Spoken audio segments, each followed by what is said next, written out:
Yanko Ahomaneso na yene the president of the Catholic Bishops Conference. Archbishop Philip Name yene no entwetwe enkomo kakra. Say na otwetwa mu no enom de krata ebi eba abonten sentrofo krata bi ba abonten wo mo kase sa ensemu ekoso no ade atworo kronkron no etia na emum no ewo se sa nkrofo kro ne de yetimi ni omotena asomdwem na mom sa suban no anase ne ye na omo da na di no na ewo se yetumi den ehwe na ye correct no ye hwe na ye tenetene no ma many Archbishop enin komo kakra. Archbishop, good afternoon. Thank you very much for joining us this afternoon. Good afternoon, sir. How are you? I'm fine. Great to have you, sir. Yes, I'm fine too. A quick one, Archbishop. Yes. I want to understand this. In one of the paragraphs in the press release that came out last week, there was a part that you alluded to the fact that the Bible is even against that. There were quotations given to that effect. Happy effort. At the latter part, there was this admonition that society must try to live in harmony with such people. I want to understand, is that a contradiction? There's no contradiction. We are trying to say that the people, that means the gays and lesbians and the queer and the intersex, what they do may be cultural and even contra what we may call the will of God. But so long as they are our own relatives and friends, they deserve to be given the same rights that all human beings have a right to. So that's what we're saying. For example, these rights, we call them the fundamental human rights. Happy FM. The right to housing, the right to movement, free movement, the right to association. So if you have a qualified person for a certain office who has gone through the process of admission and everything, and then people discover that they are gay or lesbian, it will be wrong to say just because you are gay, we will not give you the job. This is what we're talking about. If you are a landlord and somebody is applying to live in one of your rooms which are out for tender, you don't refuse them the accommodation because they are gay or lesbian. Those rights which every human person has to, we call them the fundamental human rights. The right to marry according to God's purpose. The right to have a family. We cannot deny them these rights. And that's why our Holy Father, Pope Francis, said that families should not deny their own members who are gay or lesbian from the association and love of them. So this is what we are saying. We do not agree with what they do. We can even say it's countercultural. But when it comes to the fundamental human rights, we should not deny it to them. This is what we are saying, yes. If you have your son who is doing things that you don't like, you don't further punish him by excluding him from family meetings, from the love of the family members and all of that. Happy FM. So this is what we're saying. We don't see it as contradictory. We should not condemn the people because they are doing things which our culture abhors or condemns. But if we continue to further give them our love, you can see that in itself can be a way of changing them. You get what I'm saying? I don't really understand what you're saying, but I want to also understand this from your point, because when you mention that their fundamental rights should not be denied them, and that means that society would have to accept them. If society accepts them, is that not in a way cementing the fact that whatever it is that they're doing, they should continue with it? No, it's not saying that. We are not asking community to respect the view of marriage, that they are allowed to marry men, and those that are women are allowed to marry women. We are not calling on that. But independent of this, we say that as human beings, there are certain rights, like a right to housing, right to movement, right to association, which every human person created by God should be accorded. We should also try to give them those rights, and not deny them these rights simply because they are gay or lesbian. This is what we are saying. For me, that represents a bit of a moral dilemma for me, Archbishop, because the Bible speaks against that. The Bible tells us not to. The Bible speaks clearly against what they do. Exactly. But the Bible does not deny that they are human beings. And being human beings with dignity and created by God as everybody else, we should give them the love that they deserve. But don't encourage them to do what we think is not human. How do we, Archbishop, I would want to know, how do we discourage them from going on that particular trajectory of having different orientations or different sexual orientations as that of, the entire society? Yes, if we continue to relate with them and give them what they deserve,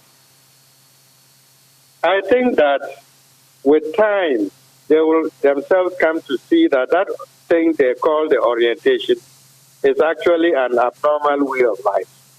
And some will get to it if they accept to go to the clinics that we have already put forward.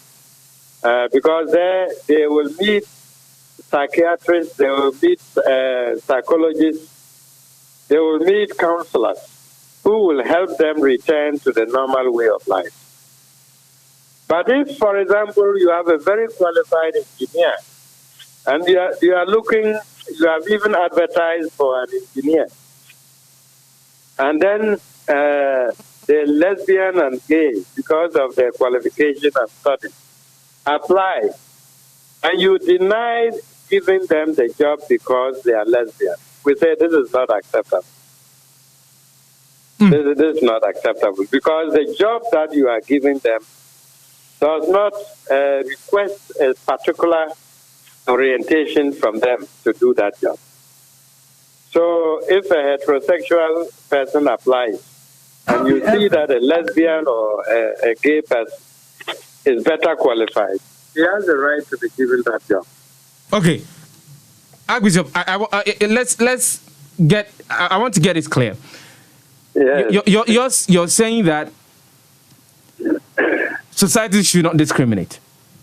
Should not discriminate against matters which do not call upon their being lesbian or gay. Okay. Then the question that I would want to ask is that how do we conceptualize their act? In which category should we put their act? How do we deal, if indeed it's an anomaly, how will society deal with those acts in the first place? Those acts, we are not talking about their acts, we are talking about their person. Their acts are very clearly abnormal. But they are human beings deserving of dignity. They are all created in the image of God, if they are Christian. I mean, if you consider it from the Christian point of view. Mm-hmm. They are created in the image of God, and they have a dignity which we cannot take away. It is this having dignity that we say we need to respect. Not if they are men, not their tendency to associate with and even sleep with men. And if they are women, their ability to prefer sleeping with women than with men. It is not what we are calling for. That one is definitely and clearly abnormal. So if I understand you well, Archbishop, the core focus or the concentration should be on the dignity of the human being that we are talking about, the person in question, and not necessarily the actions or the acts that are considered repugnant by society. That is clear. That is what we mean. That is what we mean. They are not sleeping 12 hours, 24 hours with men if they are gays. But they have also learned something which they can use to make a contribution to society. And if it goes around that this woman is gay, this woman is lesbian, this man is gay, and you deny them of things which they could also contribute better than the heterosexual people. It is not right. It's not fair. Archbishop, is this not? It is not a subtle endorsement of whatever it is that you're doing. No, we are not endorsing that at all. They have a talent given to them by God, which we want them to use for the betterment of society. So we should concentrate on the talents that they have, the gifts that they have. Yes, and do not promote any action that they do which we consider abnormal. That's what we are saying. Archbishop, I want to understand. For example, given the circumstances, yes. if in Ghana we are to have a man and a man wanting to get married in a Catholic church, would that be acceptable? It will not be acceptable, because the marriage that we know, which was intended by God, is one between a man and a woman. So if a man comes with a fellow man and says they want to marry, we'll say, call it something else, but this is not marriage.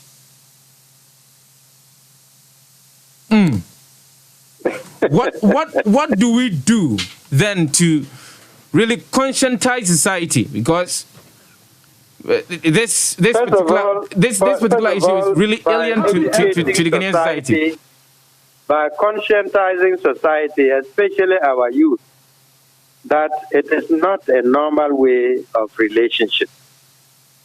To have an orientation only to be comfortable if you are a man with only men, and if you are a woman with only women. And to go to the extent that if you want to relate sexually, then it is also with women if you are a woman, and with men alone if you are a man. We have to conscientize the society to know that this is abnormal.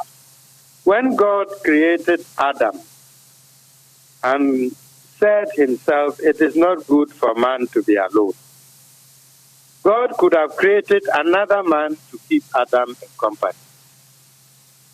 But he did not. He took a rib from Adam and made Eve. And when Adam saw Eve, he said, this at last is bone of my bones, flesh of my flesh. So it means that the marriage between a man and a woman meant a woman are supposed to complement the men. And they together in marriage collaborate with God in the further creation of the human species. And so if you have a woman marrying a woman and a man saying he's marrying a man, any relationship which will not give you that fertility to continue to create human species is certainly not willed by God. This is what we are saying. It is an aberration. And the scriptures that we have quoted in our statement suggest clearly that it was not acceptable by the Old Testament people, by the people of God. And it's not acceptable to us today. Many of our cultures also don't accept that. So, this is what I am trying to say.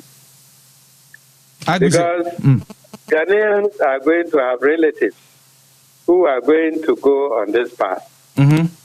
And we cannot just do as if we are condemning them wholesale, because instead of women, if they are men, they want to deal only with men. But if they see that we are not throwing them completely out of the society, that we are admitting that from what they do have learned in school, they can make a useful contribution to society. I think we start a basis where we can convince them gradually to go out of the wrong path. Bishop, thank you very much this afternoon for having time to speak to us. Archbishop Philip Name is the president of the Catholic Bishops' Conference.